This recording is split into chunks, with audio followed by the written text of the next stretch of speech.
I am intending to continue making political content, and I think it is an important part of one's inner work to pass judgments, but not in the way the word judgment is used usually, like be able to adjudicate for themselves whether they agree or disagree with what they see in the world.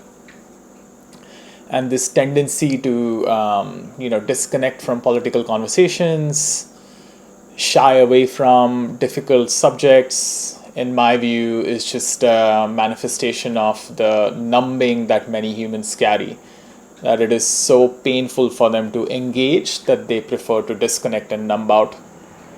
And that numbing is most evident when it comes to politics. It's so evident to me trying to have these conversations in the US, how numbed and disconnected people get, triggered people get, and it's a really deep spiritual work to be able to dispassionately have these conversations so that we can just create a better society for us to live in and a better world for humanity to thrive in.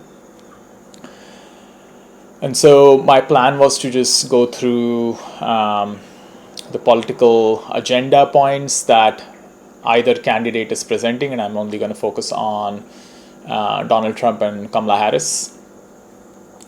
And so, I pulled up Donald Trump's website.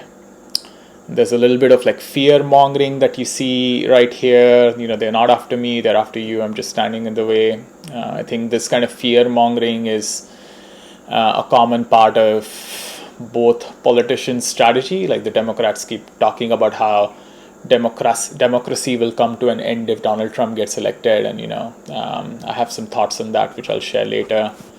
But if you look at the menu options, the first link is to the platform. The platform has 20 core promises, and I want to do a deep dive on each of these, possibly with guests with differing political views. But then you can also go to the full page, the PDF, which does a deep dive into each of the points and presents to some level of detail how Trump hopes to achieve these points. Whether Trump is a liar or not is what comes next after that. It's like, sure he may not do any of these things, but he's at least presenting what his platform is. And then we deduce based on other things that he has said the likelihood of him actually following through, plus his track record in his first term. And then I go to Kamala Harris's website. There is a big donation banner. I know there has been a lot of what is the word? Drum rolling? No, not drum rolling. Banging the drums about donating to the Harris campaign to defeat Trump. And there were a bunch of these Zoom calls that happened. Black women for Harris, white women for Harris, white men for Harris.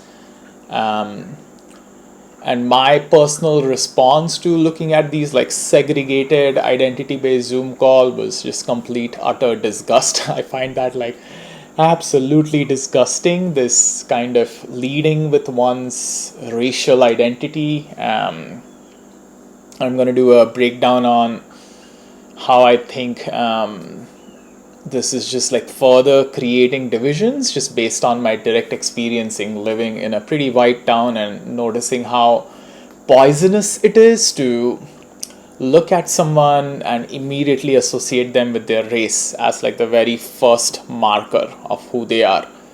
And it just doesn't actually lead to a sense of belonging, a sense of inclusivity. So there's that. And then when I close this banner and I go into the menu, I was actually fairly shocked to see that there is no platform, there is no like list of policies that I can read. There are these like Meet Kamala Harris, Meet Tim Walz pages which show their bios, their pictures. She has an Indian mom. I'm happy that she was prosecuting child sexual assault cases, and at the same time, like, what are you gonna do? Like, what are the changes you're planning to make? I really think we deserve better. American citizens deserve better. People who live in the US deserve better. The world deserves better from the American presidential elections. That both candidates need to have a clear platform that they speak on. And I'm just personally sick of, I feel like a large aspect of the Democratic platform is orange man is bad, fuck Donald Trump. If Donald Trump wins, democracy is going to be extinguished. And there is a little hint of like elitism that I feel in that. It's almost like the elites are like looking down upon blue collar Americans because their choice is no longer democratic. If they choose someone, it's a populist choice because they can't think for themselves. They fall for Russian influence, and it's just as someone who has lived in amongst the some level of elites in California and New York, even back then in mid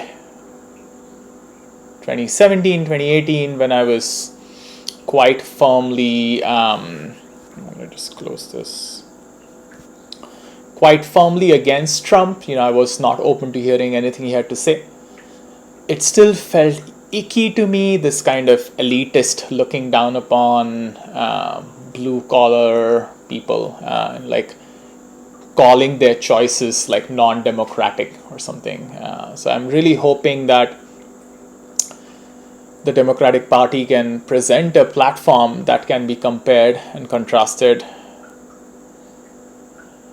And I'm going to do my best to kind of dig up and construct what their platform looks like based on snippets in ChatGPT and news articles, so that I can compare and contrast and see which one aligns with my own values better. And at the end of the day, this is what it is about. It is about getting a sense of what my values are, which I think is a very beautiful exercise, and politics offers us that opportunity to really understand what our values are. But in order to do that, we need to really remain open to all options and compare and contrast them and see which ones fit, which ones don't. And there is a theme that feels similar to me in some of my earlier content on childhood sexual abuse, where in order to adjudicate the act as heinous, we truly need to hear the fullest perspective of the perpetrators, the abettors. Like, we truly need to develop our spiritual capacity, our embodied expansive capacity to hear all perspectives and then be able to dispassionately judge something as heinous, pathetic. Because if we just keep reactively judging something, then there is a part within us that somehow also mirrors that heinous evil on the outside and makes us susceptible to doing more evil ourselves. So this state of like dispassionate judgment is not disconnected or dissociated, but dispassionate judgment is like really essential to reach on matters that others can also have an opinion on. Like, I think this is a critical part of one's spiritual work. That's it for now.